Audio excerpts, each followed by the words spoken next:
السلام عليكم دhammaan asxaabta Sama Carpentry Group waa idin salaamaya galabnimo wanaagsan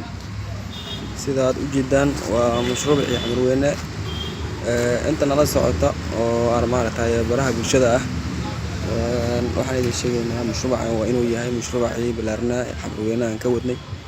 marka maanta ayaa la soo gabagabeeyay controlkii guud uu dhamaaday sida aad ogtihiin ama aniga idin sheegaya waxa wada jir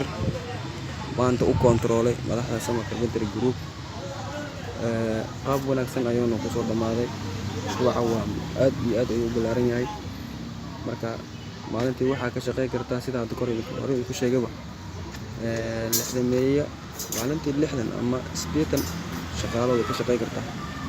marka waxa ay leenahay shaqo wanaagsan dadka waxaan rabnaa inaan barno inaan macnaha ay cashar naga qaataan kaliya marna inaan wax iska soo dhigno bis aan maaragtay waxa loo bixinaynin wanaag kale lehen laakiinse waxaan rabnaa in dadka naga wax naga bartaan qofkii shaqaale ahaa oo maaragtay inuu macallin noqdo waxa ka xigta 6 bilood kaliya ayaa macnaha wax lagu bari karaa xitaa meeshan waxa laga faa'iideystaa injineernimo xitaa waa laga bartaa marka waa nagu soo beeri kartaan si wanaagsan ayaan idin soo dhaweynaynaa asxaabta idin salaam galabnimo wanaagsan.